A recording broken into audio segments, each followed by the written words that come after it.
Welcome to the World is Listening podcast. And today, who is sitting in front of me?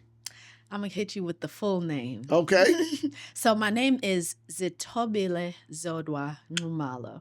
I've always been known as Zitty. Okay. And my students and clients know me as Dr. Z. Oh, wait, hold on. I heard a click in there when you were saying your name. That's Do that right. again. Let me see. Nxumalo. Wow. Nxumalo. So when they taught you your name as a child, they made that noise and said, you have to say it like this. Like that. So the Southern African language is Xhosa. Xhosa. It's the same language that they spoke in the Black Panther movie. Wow. And so it's not like we had to be taught. It's a part of the diction. It's Okay. a part of the alphabet. The letter X, it's like the sound that Americans use when riding horses. Wow. Yeah. Nxumalo.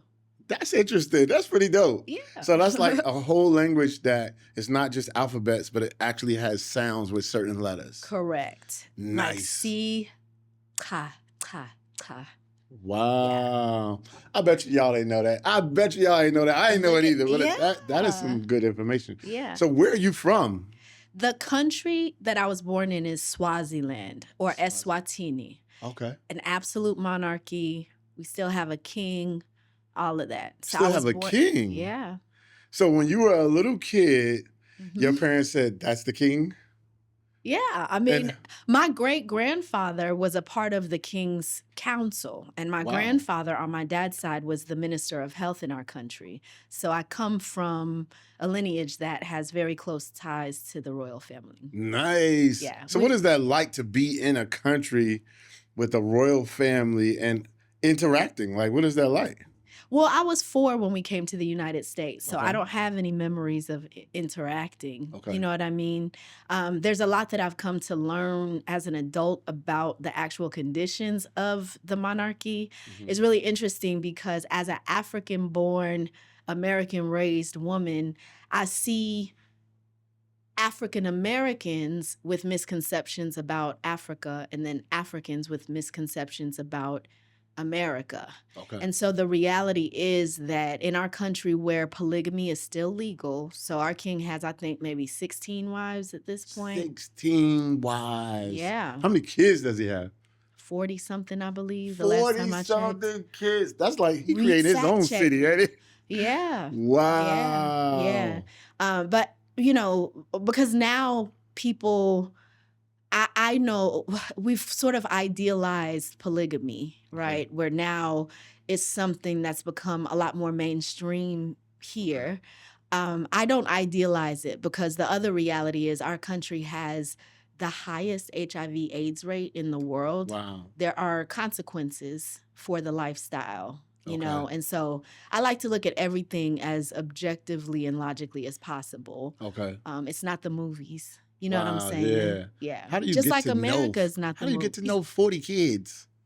You asking the wrong person, no, bro. That's what I mean. I mean, like, as a parent, how do you get to know 40 different children? All those different personalities. You're asking the right questions. Okay, so you're in America at 4 years old. Yes. Okay, and what is life like? Where do you move to? Greensboro, North Carolina. So we landed in New York on Christmas Day, 1985. And my parents put me in preschool pretty shortly thereafter. So we landed in New York, took the train down to Greensboro, and I started preschool at First Baptist Church on Friendly Avenue. Oh, wow. The only Black kid. So went from being in Africa to being the only Black kid in a class. And so there was bullying, and it was interesting growing up, because we got bullied by the white kids, but then we also got bullied by the Black American kids, African booty scratcher, all of that. You know what I'm saying? Right. And so from that early age, I was always, one, just aware of hostility and always trying to clock and figure out what to do with that. But then I also was very active about finding like safe friends. My very first best friend in America, Emily, we're friends to this day. Wow. They were picking on her because she was tall. Wow. You know? Yeah, isn't that something? They were picking on me because I was Black. So we became thick as thieves. Wow. And, you know, started running the streets. Wow. Had to get some hood in there. Respectfully. No, I mean, it wasn't hood. It was around UNCG. We were riding bikes and I was selling Girl Scout cookies. Okay, you know what I'm regular street. Not streets, but regular streets. All right, I got you. And then you went to school. Where did you go to high school? I went to Dudley High School. Wow. And we didn't live in Dudley District. We lived in Kaiser Grimsley District. But at that time, middle school showed me I really wanted to be around Black people more. Okay. And so my older sister had applied to Dudley to be a part of their Science, Math, and Technology Academy. Mm-hmm. And so when I was finishing up middle school, me and my then best friend Denise applied for the academy. And we were put on the waiting list and found out the day before the first day of school that we'd get to go to Dudley. So Dudley was really the first experience that I had that felt like family. To this day. You know what I'm saying? So there was the Black experience that you wanted right there, huh? Yes. Dudley, for sure. That's right. Look, Dudley's so Black nowadays, people have to question if they want to go there now. They're like, it's real Black over there. It's no diversity or nothing. It's Black. Yeah. But the legacy is strong from Dudley in Greensboro. 1,000%. I mean, so much so. So Dudley's approaching our 100-year anniversary in 2029. Oh, wow. So one of the projects that I'm working on, I've got a film partner, Theron Smith. Shout out to Theron. But we started an after-school documentary film club at Dudley that we can bring the kids into media studies. We want it to become a fully accredited media studies program. But the point of starting the club is to capture the real stories of people who graduated from Dudley. Nice. I'm gonna back up because you said, people are scared to go because it's Black. Black is not synonymous with scary. You know what I'm saying? Absolutely. I don't like that. I feel like there's so much greatness that has come out of Dudley, and the perception and even some of the reality of Dudley, in terms of public image, is because we haven't had the opportunity to take up our own stories and share them. And so I think that as we start sharing more of the real stories of the diversity that exists among Black people and at Dudley specifically, that image will change. Well, that'll be a good thing because there is some, stories about a lot, not just Dudley, but a lot of places that's all Black. Even like when we think about Atlanta. It's kind of like when you put a bunch of Black people together and then you get a little frustrations going on, like, economic stress or crime and all that kind of stuff, it becomes that area where other people say, don't go over there. Yeah. You know what I mean? Well, but the conditions will do that with any group. Mm-hmm. I just read an article today that spoke precisely to that if you put white population under the same conditions as Black populations, which means the same lack of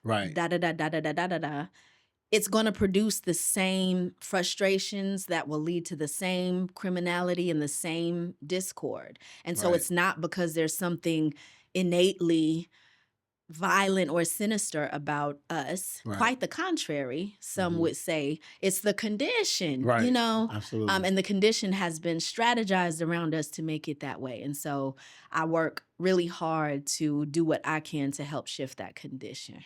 That's awesome. Yeah. So then when you go to college? Oh, many places. Many places? Yeah. So when I graduated from Dudley, I was salutatorian. So I graduated second in my class. Ended up getting a full tuition scholarship to Spelman College. You went to Spelman. I know some people went to Spelman. Yeah, shout out to the Spelmanites. Right. And I started at Spelman, but I didn't get to finish there because during freshman orientation week, I got invited out to a church and quickly got put into a position of leadership. And so I was studying the Bible with people like 7 days a week. And there was one paper, Kilo, in one class that I didn't complete. And it weighed so heavily on that final grade that I ended up getting an F. And my mom couldn't afford to keep me there. And so I moved off campus, transferred to Georgia Perimeter College, which was a community college, and was paying my way, one class at a time to get through that. And then I ended up transferring credits from Spelman and Georgia Perimeter to Guilford College back in Greensboro. So I was in Atlanta for like 5.5 years, ended up moving back home and finishing up my undergraduate degree at Guilford College. So it took me 9 years to finish my 4-year degree. But I have the PhD now, so I didn't quit. You know what I'm saying? And what is your degree in? leadership studies. Wow. Okay. Yeah. And I chose a concentration in transformational leadership for civic and community engagement. I really believe in the individual's power to help change those conditions that we've talked about and transform communities. Nice. Yeah. Nice. Yeah. Dr. Zitty. That's right. Talk to me nice. I know, that's right. That's dope. I remember when, I believe last time we did an interview, you were still in school, I believe, or you just graduated. I probably had just graduated because I think we taught either in 2020 or 2021, and I finished that degree in 2018. Yeah. Okay. Yep. Now, that last podcast we talked on, you were, I believe, just falling in love? No. No? That is incorrect. You wasn't falling in love? No. Okay. I'm a lover girl. You know what I'm saying? I jokingly say that I fall in love every day. I've always been that way though. Like when I find something in somebody that I love, I cling. And so romantically, it's been no exception. I have always wanted a family. You know what I'm saying? I wanted to be a wife and a mom. And so whatever we talk, I'm gonna have to go back and look at the clip. But it may have just been my expression of that desire of my heart. You know what I'm saying? Yeah. Okay, now since then, you have had a child. Yeah. You had a girl or boy? A little girl. You had a little girl. Yeah. Okay. So what's life like as a mom now? The greatest adventure of all time. And I mean that with all my heart. Like, it didn't work out with her father and I, just misalignment of values. But with her in my life, she's just been this brilliant mirror, you know? Okay. Because I fall in love every day, I also have had this like people pleasing in me where I just want everybody to be happy. And it's probably because of the getting bullied, you know, and just knowing what that isolation feels like and then wanting to help others to avoid that. You know what I'm saying? All right, hold on. We got to go back. We got to go back for a second. She said, I know y'all have never heard nobody say this before. I never heard that. Misalignment of values. Yeah. Tell me about that. You've never heard anybody say that? Explain it. Break it down for me. We each have a set of values that we live by. I mean, from what I know of you, I know that you value variety, entrepreneurship, freedom, independence, community. You know what I'm saying? And I can tell that by the actions that you take, not just the words that you say. Right. And so when we talk about whoever it is that we partner with, whether it's business, friendship, romantically or otherwise, it just doesn't work if the values aren't aligned. That's true. That's across the board. So that's true. The values weren't aligned. So let me ask you this. We don't say names on the show, but what do you feel like you missed in the get to know me process of dating? My own honesty. My own honesty. I mean, what I've come to learn about myself, Kilo, my instincts are really, really strong. The people pleaser in me has, in the past, ignored a lot of my instincts because I didn't want to hurt the other person. You know what I'm saying? Or because of just kind of blind optimism, hoping things will you know? Right. What I know now is that when I have that, you know, I describe it in a lot of different ways. I feel things in my body. Sometimes it's like prickles in my face if I know that something is amiss. Right. And I no longer ignore that. Okay. You pay attention to those things, okay? Clock it. Clock it. Through and through. Oh, yeah. Man. So what have you been doing since the last time I seen you? So much. I founded a dance company. So I grew up dancing, Afro-Caribbean dance. Shout out to the Zodwa Dance Company of North Carolina, A&T State University. Geek Pride. Geek Pride. Yeah, I was fortunate enough to, when I was a high school student at Dudley, I got to audition for the Zodwa Dance Company at A&T. And so I was like one of the youngest dancers And the other dancers were like big brothers, big sisters for me. And so fast forward to 2020, when everything shut down, dance is part of my soul. So me and a young lady named Jackie Lewis co-founded Zodwa Dance Company. And we've been rocking out ever since. We come together and offer like class series for the public. I love working with women because there are a lot of like working women who have gotten disconnected from their own love for dance in the search of being professional, you know.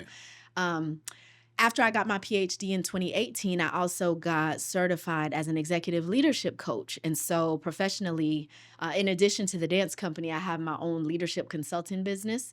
And so I get hired by organizations and individuals to help them with communication, leadership, and saying the hard things that need to be said, and ultimately helping to create cultures where truth is welcome. Because if there's an organization where people don't feel safe telling the truth, we could be approaching the iceberg and the Titanic is sinking, but we're scared to say something because of fear of retaliation or, you know. And so I work with organizations on healthy cultures, leadership in particular. Yeah. Nice. How's your mom? She's well. Our relationship has changed as well. You know, a lot of my relationships have changed, Kilo. You know, you asked me what I've been doing since then. A big part of it is like, you know, school is hard. And the higher up you go, the more intense it is. And the PhD was like the most intense experience of my life. I've never had a proper anxiety attack. But the closest I came to it was the day before I defended my doctoral dissertation. And I'm sharing all of that because I've just carried a lot of pressure to achieve, you know what I'm saying? Because that was the whole intent for my family coming to America in the first place, was the American dream. But then you get to a point in life where you have to realize, this is my life. That's true. You know what I'm saying? And so making that decision, not just in word, but action, has changed a lot of my relationships, including my relationship with my mother. It's still peace, you know what I'm saying? But I have definitely... Did it get better or it went the other way?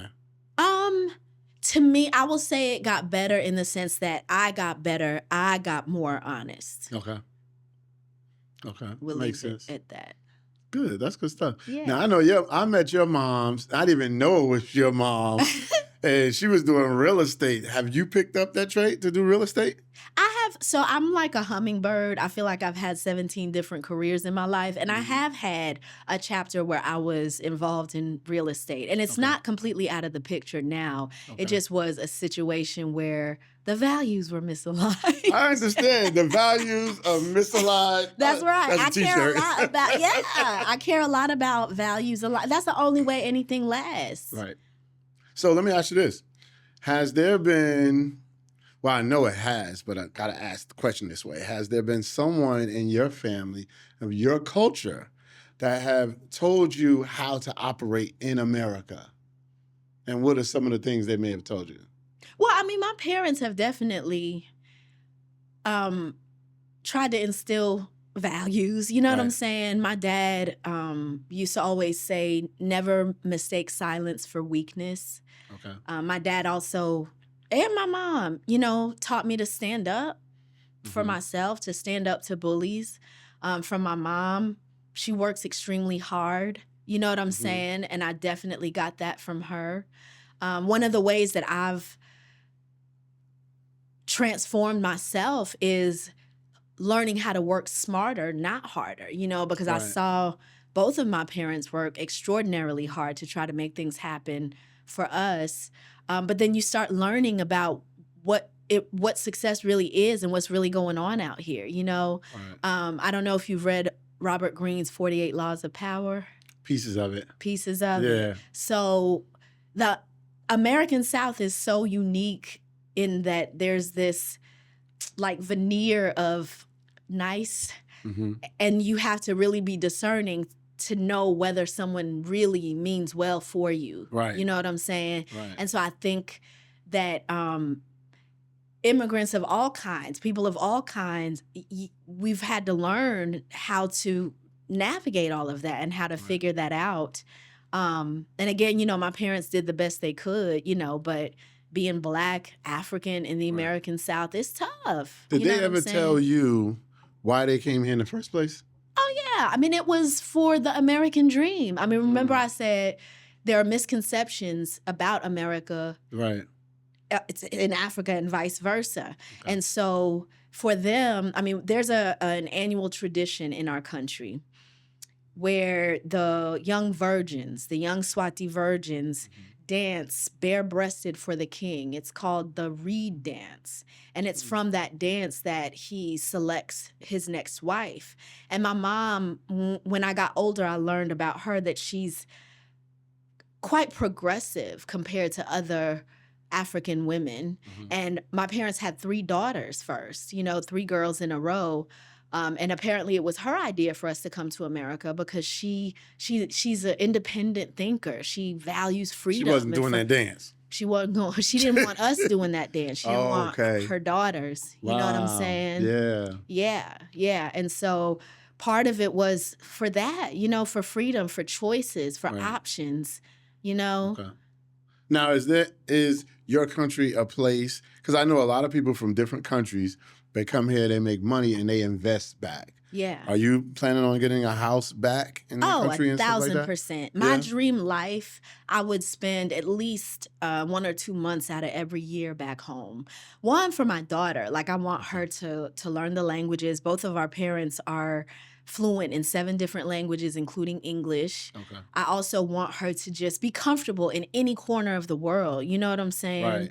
And I want her to have the confidence to know that it is her birthright to enjoy the world, She don't want her doing no dance.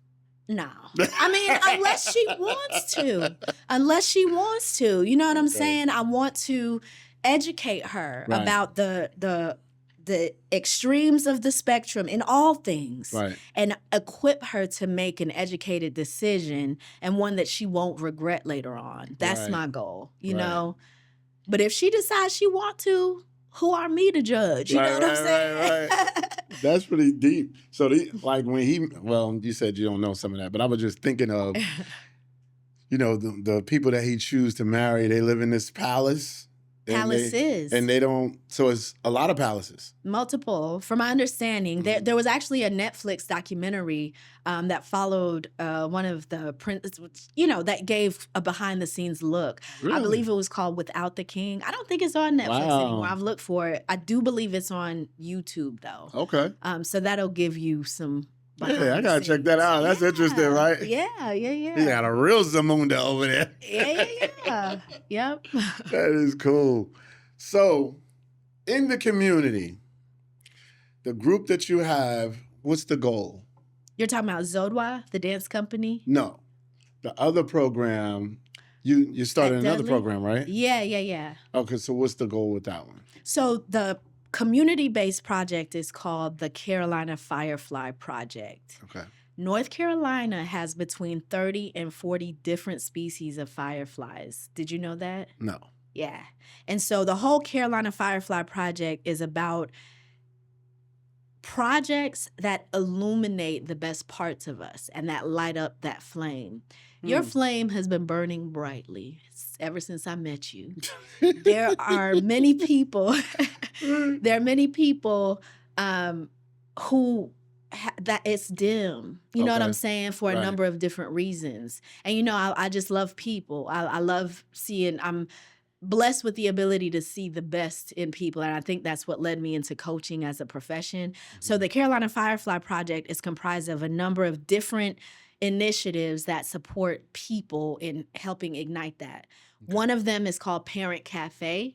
Okay. It's sort of like AA meetings for parents. We do it in partnership with the PTSA over at Dudley. And so we have monthly parent cafes in the Dudley High School Media Center, and we have conversations to help the parents around communication, the knowledge that we need in order to parent well, the social support and relationships that we need in order to parent well, the resilience, you know what I'm saying? And so that's one of them. The Dudley Documentary Film Club is another initiative. Okay. And then right now I'm working on financial literacy and business-oriented aspect of the program as well, where we want to do like a 12-month leadership development program that culminates in actual business ventures where students get an equity stake in the businesses that they help to co-found. Okay.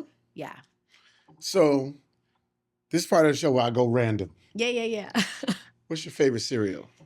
Oh, corn pops. I just gotta have my pops. I know. It's a childhood thing. Corn pops, those are the yellow ones, right? Yeah. Okay, corn pops. All right, so corn you don't need pops no sugar. with almond milk. With almond milk? Yeah. Okay. Yeah. What meal do you cook that everybody say, when Zitty made this is crazy? I call it my Swazi lasagna. We do a lot of lamb and goat in Southern Africa. Mm-hmm. And so I make a lasagna that's with ground lamb instead of ground turkey or ground beef. Oh, wow. Yeah, okay. And that's really the meal. That's when you make that, everybody talking. Yeah. And a kale salad. And a kale salad. Crazy kale salad. Yeah. Nice. Yeah. Do you collect any antiques? No. Like antiques. Do you collect any art? I would love to. Okay. I would really love to. You know what I'm saying? I have this like vision of who it is that I'm becoming. And I definitely want a space that has special artifacts and relics and things that have meaning. I'm a collector of things that have meaning. Okay. Yeah. What is... Look, I'm going to take them off because I'm trying to keep the arm down, but I'm like... So wait, now you just said you're a collector of things that have meaning. Yes. Like what? Oh, gosh. I'm like picturing my house right now. I have different like sculptures that I've gotten from trips back home. Okay. Jewelry. Like that handmade I've gotten, things. Handmade things from back home. I've had art that's been gifted to me by friends. Okay. You know. You got to get an RP original. From the boy. Okay, yeah, I would love that. I would love an RP original. Yeah. You got to do that. Yeah. I had a whole giveaway online. Really? You must not have been online at the time. You missed that one. Yeah. All right, good. Yeah. But yeah, just things with meaning. You know what I'm saying? Mm-hmm. It isn't any necessarily like one category. I just like things that have a story to them. Okay. Yeah. What is the perfect date for you? You keep coming back to the... Oh, yeah. We go, look. I didn't even break this out yet. This is when I go deep, okay? The scuba gear, okay? This is when I go deep. Okay. That's the deep dive right there. We're going into your world. Yeah. Mm-hmm. 3:43 p.m. Oh. Perfect date. Look, I feel like whatever I articulate is gonna really come to life into the universe. That's why I'm like, ooh, make it somebody good. Gonna call you and be like, so I was thinking we should be like, oh, you watch the podcast. Yeah. Oh gosh. I love beautiful outdoor spaces, greenery, great conversation. You know what I'm saying? Mm-hmm. Not to be all cliche, but like picnic in the park type where it's just like nothing important to do, no responsibility. I take on a lot of responsibility. So I want dates where it's like, you don't have to worry about decompressed dates. Yeah. Right. And I plan a lot of events and do a lot of things for other people. I need somebody who's checking for me. You know what I'm saying? Okay. Who is like, man, I see how hard this young lady works. Let me dazzle her, you know? Nice. Yeah. I love laughing. I love good food, good drink, music, dancing. You love dancing, of course. You have a dance company, of course. Yeah. Give me a bass beat and some space. Mm-hmm. Yeah. And it's on. That's it. Yeah. Would you date outside of your race? I would, absolutely. Yeah. Yeah. And the reason I say that is because I'm 45 now. Okay. I've seen enough and experienced enough to know it is so short-sighted for me to judge any book by its cover. There's like an essence within a person that transcends all of that. Okay. And that's what I'm trying to connect to. You know what I'm saying? Mm-hmm. Have you ever dated outside the race? Yeah. Okay. During that time when I lived in Atlanta, when I was leading that campus ministry, I was co-leading with a white guy named John. And he and I dated off and on over like 3.5 years. Okay. Yeah. It was fun? John was a great guy. Okay. Yeah. So what was the challenges in that? Like why it didn't last? You really getting... I'm going, dude. We scuba diving over here. Yeah. I just think that values didn't misalign. No, I wouldn't necessarily say that. I think that we were both still evolving a lot and getting to know who we were a lot.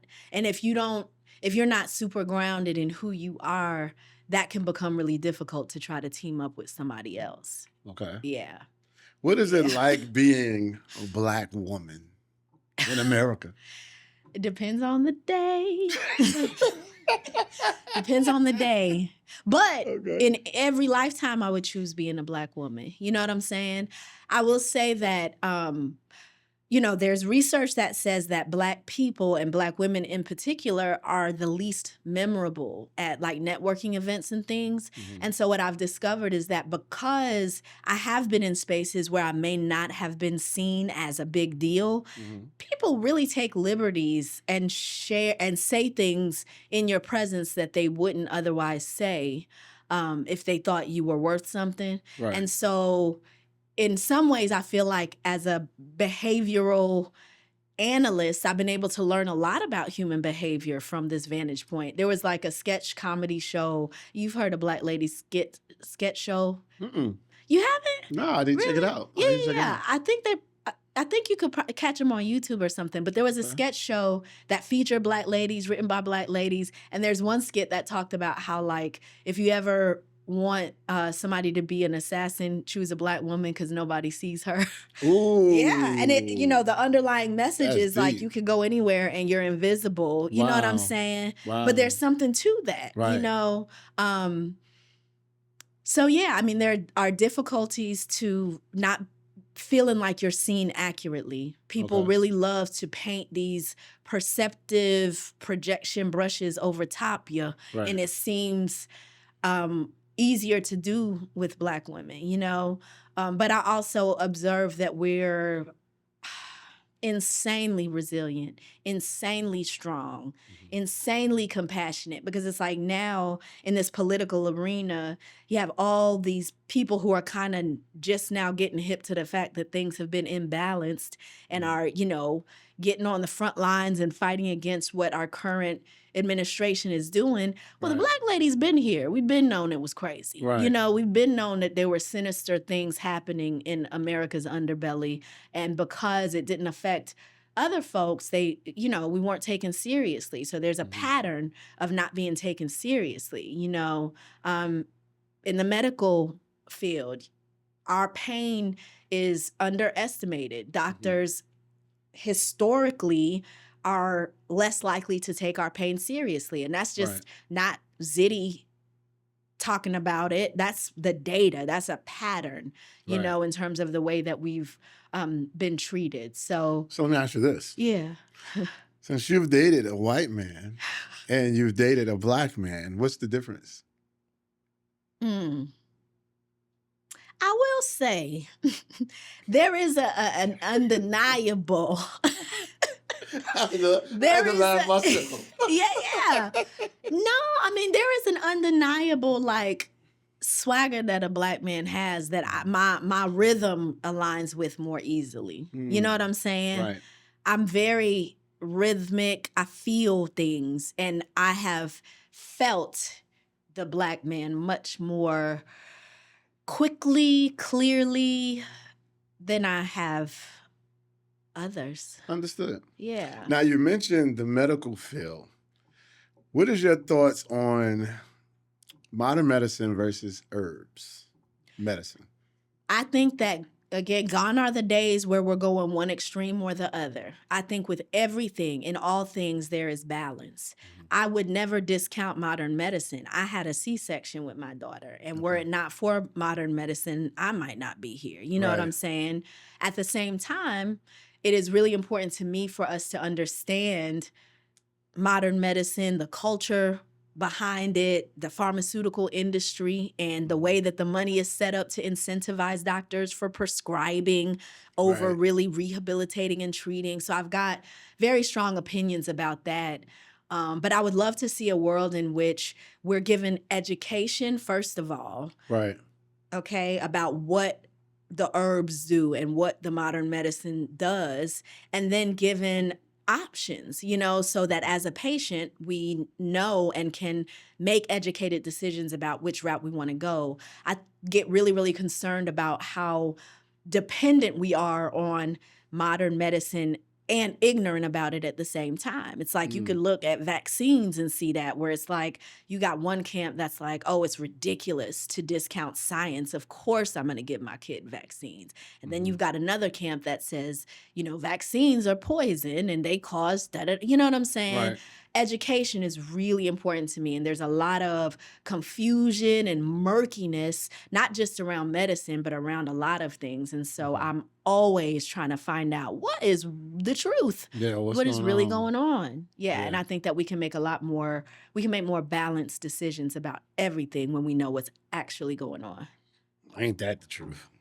Yeah. Because everything is so hidden. It's hidden. You know, the commercials are saying one thing, and then I think the scare tactic is at an all-time high. Crazy. When it comes to health these days. Yeah, yeah. And now, I mean, the fear spreads at rapid pace because now we're all on our phones and computers and things. And so it really is a hunt to try to find out what's really going on. And then a lot of people just get overwhelmed with it.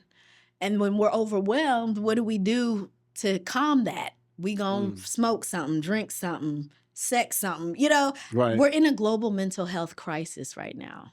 Right. And I attribute a lot of that to global mental health crisis. Again, that's data. That's not Zitty. Yeah. That's serious business. Yeah.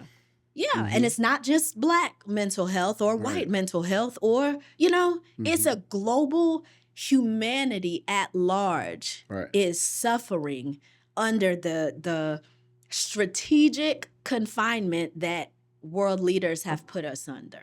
Wow. It's not America specific. It's everywhere. Are you happy? I am. Okay. What I'm makes you happy? challenged. Now. Okay. Yeah. Tell me about it. Challenges every day, but I am happy. I'm a woman of faith. You know what I'm saying? I believe in the unseen, whether you call it God, Allah, the universe, whatever. And I have worked really, really hard to cultivate a vibrant, active relationship with the unseen world. I also honor my ancestors. I have learned how to access support in a number of different ways. And that has really helped me to get grounded. And in that groundedness, I find like peace and happiness. Circumstantially, there's always stuff going on, you know, but I feel much more equipped today than I was the last time you and I sat down to be able to manage it. And for those reasons, I am happy. So do you feel that you're making your ancestors proud? Oh, yeah. Tell me about it. Oh, you're going to make me cry. Yeah. Because, you know, right now we have this luxury, you know, of even being able to dream and pursue it. You know, like there are women who came before me who came from a culture that prioritized the boys. You know what I'm saying? Like when my parents had 3 girls first, they were disappointed when they, you know what I'm saying? Because they wanted sons. What do you think that does to the girls? You know what I'm saying? And so I come from a legacy of aunties and grandparents and great-grands, women who I may never know the unrealized dreams that they had because they sacrificed that for their husbands and their children. Wow. And here I am in America with the luxury of being a single mother who is happy and who gets to choose values alignment, you know? Right. And for that, you know, I think that my the women especially who came before me, I think that they would be proud. I think they would be proud of me because I've made choices that they may not have been able to make, you know? That's awesome, yeah. Yeah. Look at that. I need some tissue up in here. Where the box of Kleenex? It didn't fall. I know, they came right to the edge. They was ready, though. They was like, yo, y'all, we gonna jump? Yeah, you gonna jump? I'm gonna jump out this eye. You gonna jump out this I said, stop it. Yeah. That is deep, though. That is deep. I mean, and I think that it's awesome just the fact that you got to know your aunts and, you know. Some of them, yeah. You know, because so we came in 1985. I didn't get my citizenship until 2009. And at the time, I was dancing with the dance company over at A&T, and our dance instructor used to take a different group of dancers outside of the country every summer to learn indigenous dance forms. Well, that next summer, after I got my citizenship, South Africa just happened to be the country that the dance company traveled to. Mm-hmm. So I got to be the one out of my siblings to be the first to go back home. Okay. And I was there with my dance friends, but I got a chance to meet cousins I'd never met, aunties and uncles I'd never met. You know what I'm saying? Yeah. It was just so profoundly just... And so since then, I've been able to go back home several times. And every time I'm sitting with my relatives and they're sharing pictures with me. And so I've been sort of putting together the family tree. I've got a picture frame at the crib with different family pictures up there. You know what I'm saying? Yeah, nice. So I've been on a hunt for that truth as well, you know? That is cool. Yeah. You're like Alex Haley looking for roots. You know what I'm saying? That's right, yeah. Going back, getting the ancestors all lined up. Yeah. I did that a few years ago. I got a lot of family in Bucksport, South Carolina. Bucksport, South Carolina. Yeah. Wow. They have land that goes right into the beach, right into the water. Really? Yep. And everybody in the town looked like me. Really? I'm talking about even the women look like me. They're like Wesley Snipes. I was like, what? I see people nowadays and I be like, you look like you could be my cousin based on that town I went to. Isn't that wild? Yeah. Our genetics crazy. It is. Yeah. It really is, for real. Yeah. So, what would you say to the 13-year-old you? Oh, I would say, girl, it's okay. Relax. Things will work out. Trust God. Trust yourself. You're enough. You can do it. You know what I'm saying? Right. Because 13 was like middle school. Right. And you know how crazy middle school can be for girls. You know what I'm saying? That's when it really was dawning on me like, oh, I categorize myself. Like, okay, I'm not one of the pretty girls, but I'm smart. So let me lean in on that, you know, and I can crack a joke. So let me lean in on that. So all these different societal rules about who I was, I just came to all these conclusions about myself based on the way that I was treated. Right. And I would tell that little girl, like, you are a pretty good. I didn't believe that about myself. No, but I'm saying you would tell her, like, look at you now. I'm just saying. You tell her, look, we about to be looking good, girl. They about to be sweating us. Well, thank you. To God be the glory. Right. Yeah. So tell the people where they can follow you. Yeah, for sure. So my personal Instagram is at Zitty_Zodwa. Zodwa, which, by the way, Zodwa is my middle name. It means only girls. And so we're an all-women's dance company that celebrates like the full feminine journey. Oh, wow. And so if you follow me at Zitty_Zodwa, you'll see the links to the other initiatives that I'm connected to. And you could follow me there as well. Okay. Now, there's a podcast brewing. Am I right? Yeah. Tell me about that. Yeah. So, I had my own podcast. That was one of the first times you and I met, way back when. So I have the Ukuvusa podcast that's housed on Apple Podcasts. Say that slow. Ukuvusa.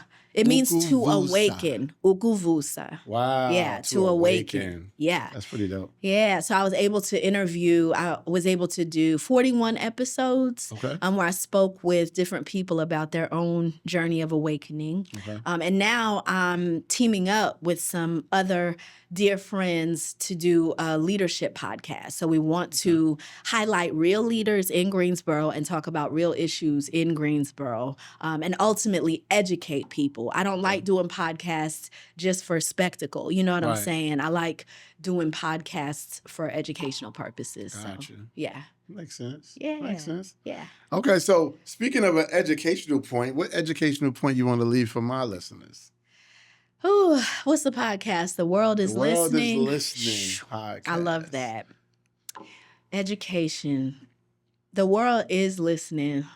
I would say really, really, so in one of my former lives, I taught public speaking and communication. So I taught at GTCC, at UNCG, at A&T, and most recently at Wake Forest. Okay. And I tell people that the biggest predictor of your success, no matter how you define that success, is what you tell yourself about yourself. So not only is the world listening, you're listening. So pay attention to what it is that you're saying to yourself about yourself. There are so many messages that bombard us on a daily basis that define us, like that 13-year-old Zitty, you know? Okay. But if I didn't cultivate the ability, and I'm still cultivating the ability to define myself, it would be a wrap. My favorite quote, this is what I'll leave you with. Leave it. By Audre Drop Lorde. That jewel. Drop that jewel. Right. What's her name? Audre? Audre Lorde. Audre Lorde, okay. Yes, the late great. If I didn't define myself for myself, I would be crunched into other people's fantasies for me and eaten alive. And I like to share that because other people do have fantasies for you. But if you don't know how to have a fantasy for yourself, you'll mess around and get wrangled into somebody else's dream. And the next thing you know, you're not you. That's real. You know what I'm saying? That is real. That is real. Yeah.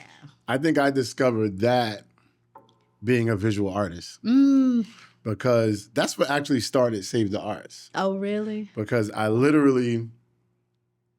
Somebody told me make a painting.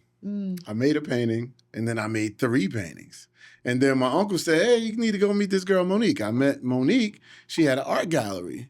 So now that I'm in her art gallery, I'm seeing all of these artists. Yeah. So the first thing I tried to do was be as good as them or similar to them or try to learn how, their craft or their way of doing things. Yeah. And it ultimately said, you know what? I remember... We did an art show. It was in Baltimore. And I was selling different art with the gallery because now I became a partner with the gallery. So I really ain't know who I was because I was just jumping into positions. But we were selling art and we walked around the exhibit, talking to the different artists. And this one artist named Larry Poncho Brown, he was like, man, this guy's like the bad boy of the art world or something, because I'm a hype and I'm like, oh man, that's hot. And I'm all exciting, I'm loud, I'm all of this. And then I decided that's who I am. And that was the birth of Mr. Save the Arts. I was the voice of the art world, the loud voice. Yeah. Not, loud in a, ignorant way, but I promoted like artists. A cheerleader. Yeah. I was like, this is hot, know. And I would tell artists even that, was second guessing their art, that is fire, that blah, blah, blah. And, and they would tell me, man, I love the way you look at my art and what you see and how you express, And then I had to challenge myself to when it came to creating my art, I had to stop caring. Yeah. I had to let go and say, this is me, that's me too. And this is me, and then that's me. And then it got to a point where some people looked at it and said, that's hot. Yeah. And I was like, what, that? You know what I mean? Yeah. And then it was like, you get that confidence. And so I get it. I get it. It's scary. It's really scary sharing your creation. Right. It was easier when I danced for someone else's dance company because I can mimic what someone else's body is doing. Right. Now having mine, it was about pushing through and doing what my body naturally wants to do. Okay. So that's one hurdle. Then the other hurdle is sharing it with other people, which means I open myself up to being critiqued and picked apart and all, which, you know, is prevalent in the dance world. You know what I'm saying? And so it's taken a while. And it still is a struggle sometimes, you know, for me to even get comfortable sharing what my body creates, you know, but you got to do it. So, you know, you got to do some dance shorts, right? Like, you know, you got to do like some dance in today's world of social media, right? And visual everything. You got to have a camera there. Yeah, that's capturing some dance with some music. If you need some music, I'm gonna get you some music. You need some. I'm serious. Like, I'll get you some music. You talking about me dancing right now? No. I'm just saying in general, like on your page. Yeah. Put those little shorts up there. Oh, okay. Yeah, there's some up there. You have to go look. Is that the Instagram that you gave everybody? Yeah, okay. Our dance company's Instagram is Zodwa_dance_co, like CO, as in company. We're Zodwa Dance Company. Now, how you spell Zodwa? Zodwa. Zodwa. That's for the people, you know. Now, can people join? Like, if they have daughters or sisters, or they want to just join, can they do that? So we're an ever evolving type of entity. Okay. When we first started, we were strictly like a performance dance company. So people, and I work primarily with young ladies who have graduated from college already. Part of the reason why I started it is because we've got these 7 colleges and universities. But then when people graduate from dance programs, there wasn't really like a revenue generating professional dance company, Afro-Caribbean, that they could funnel through in Greensboro. They'd either have to go to New York or Atlanta or LA or whatever. And so our performing dance company, usually in our 20s-ish, you know, although I'm 45, and we've had, you know, some women who are a little older than that. We also do classes. So like last summer, we did a 6-week dance series at the Cultural Arts Center. We wrote a grant, we got that grant, and we were able to offer those 6 weeks of classes for free to the community. You know what I'm saying? And then when we have community events where we perform, like we were just at a silent march downtown, that was honoring victims of domestic violence. And so we performed, we had our performance dance company perform, but then we also involve the audience and bring them up to dance with us as well. So we do it a lot of different ways, you know, and we just recently started exploring doing classes for kids. People ask me about classes for kids all the time. That's not true. I have taught dance to kids at like Faulkner Elementary School. I've been there for their career day a couple times and loved working with the kids for that. But that was just one day. You know what I'm saying? I feel more anointed to work with adult learners. Okay. Yeah. Makes sense. Yeah. So let me ask you this. I'm about to go back a little bit. Okay. Just I thought we were wrapping up. We were wrapping it up, but you know, the vibe was there. You see? That's what you're talking about. Right. Yeah, the energy, the vibe was there. That's right. So, are you dating? No, but I'm open. You know, it's been over 2 years now since. See, I did that for the brother that was watching. The brother that was watching. You're welcome. You're welcome. You're welcome, bro. I felt your vibe. You're welcome. See, he wanted. That's why it wasn't over yet, because it was coming through the camera. You know what I'm saying? Prior is like, somebody out there want to know. Make sure the values are aligned. They got to be aligned. Yes. Yeah. Okay. But it was very important to me because, you know, I just been through a lot in a short amount of time. The past 2 to 3 years have been extremely difficult. I mean, even the year that I gave birth to my daughter, she's 3 now. But in that same year, I had a C-section, and then I had another major surgery 6 months after that, and then I had a miscarriage a couple months after that. And so the woman's body... So you was on number 2. Okay. But, you know, right. Yeah. So God was like, no to him. That wasn't the guy. The values were misaligned. You keep coming back to it. I thought we were talking about the future, bro. Dating. Let's talk about it. I'm just listening. So I was saying all that to say I have I needed to pull back and just really focus on myself, to focus on my mental, to focus on my body, to focus on mothering my daughter properly, to make sure that I wasn't just in this reactive place. You know what I'm saying? And so now it's been over 2 years, and I have a therapist and I have a coach myself. And just literally within the past month, I started talking to them about like, I think I might be ready. You know what I'm saying? Honestly. So it was like a tea kettle that was just warming up and warming up. And then it started bubbling. Like, the whistle is blowing. The whistle, The whistle is blowing. The water is hot. So tell the world, because he's listening. So tell him how you want him to come. How you want him to come? God first. God first. God first. Because I just... Should he be self-employed? Should he have a job? What? I really don't care. I want you to be productive. Well, no, let me not say that. Rebuke. Let me snatch that back. I believe that we were born to contribute something in this world. Okay. I have gone to great lengths to understand myself, my role in the world, and what my contribution is. Okay. I want to be, as the Bible would say, equally yoked. Equally yoked. I want to be with someone who also has gone through their process of understanding themselves, who they are, why they're here, so and what it is. Yeah. Okay. Now, equally yoked basically means what? Same religion, same faith? No. Alignment in the view, the vision that we have of the world. It wouldn't make sense for me to date someone who doesn't have their passport. You know what I'm saying? And that couldn't see themselves on the African continent. Needs a car, right? Yeah. Need a car, friend. Need his own place? Own place, friend. Is that... Yeah. I mean, because I have my own. Right. You know what I'm saying? Tall or short? I'm 5'2"3/4. He can't be shorter than you?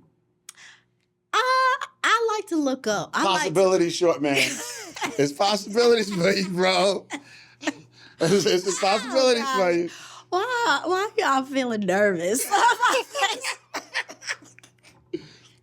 I'll tell you, he gonna comment. I'm saying, whoever he is, he's gonna comment. He gonna comment on there. Yeah. He gonna comment. So we got that. You got everything? Is that everything you need to know, bro? Love God, love yourself. Right. Love people. You know what I'm kids? saying? I don't mind somebody who has kids as long as it's a responsible situation. But if he got 6, 7? I don't think that is my ministry. No disrespect. So 2? No more than 2? I mean, like I said, if the situation is kosher, is proper, you know what I'm saying? Right. 3 the most. I'm not opposed to Brady bunching it, you know, but it needs to be grounded. Okay. You know what I'm saying? Right. You got to be able to cook. Yeah, I would like that. All you chefs out there, you got a chance. Because I do like to eat. I'll put that Okay. What's the favorite thing you like to eat? Oh, gosh. Or best restaurant or something? It just depends on the mood. I love trying new places. You know what I'm saying? I like ethnic food. Restaurants, friend. Yeah, I love ethnic food, Indian food, Ethiopian food. Right. You know what I'm saying? Right. Good food, good drink. Need a budget for the good stuff, friend. Yeah. You can't do Waffle House, friend. I mean, the circumstance. I'm not opposed to Waffle House, you know. Take notes, my friend. Take notes. Right. And I mean, I have a PhD, which is a turn off for a lot of men. Woo, I have experience. Why would that be a turn off? Like that's the bomb. Because some men, for some men, it makes them feel. They will literally, when they find out that I have a PhD, they'll start, excuse me. Oh, can I cuss? Oh, you know, it's like they paint this, they make me a persona and then start acting weird because of whatever that persona is. And I don't like that. And then I experience a lot of like, oh, she too deep, you know, and it's like, well, I probably am for you. You know what I'm saying? Wow. There's a lot of that happens. Okay. So are you fun? I mean, You like having fun? Okay. I love having a good time. You should ask my closest friends. Okay. Yeah. She's fun, friend. And don't be afraid of her PhD. It's not going to do anything to you. It's a piece of paper. It shows how smart she is, okay? Yeah. How dedicated. Don't you want and a smart focused. woman? Look, yeah. the dedication and the focus and the commitment discipline. that it took to get there. Yeah, that's right. See, there you go, y'all. The you. friend. You be my hype man. There it is. I'm pushing. Yeah. I'm telling you, and it's going to be a little clip by itself. So I'm just saying. It's going to work out. Okay. Well, thank you for coming to the World is Listening podcast, Queen Zitty. Thank you for having me. And I got to have you back when you're doing some more motion. Things are moving around and you want to talk about it. Yeah. And what's the next event that you're going to have that I could actually come to? Oh, good question. We did get, there are events, but they're private events. Okay. I'll get back to you on that. We actually just got, we worked really hard for Juneteenth and performed out at Hayes Taylor, so that's behind us. And then we had another one on June 26th. So we're sort of in a resting season right now as we're ramping up for what the fall is going to look like. So, cool. Yeah. Well, thank you for coming out. Thank you. Thank you for having me. Always a pleasure. Boom. There it is. Look. Lord. Look.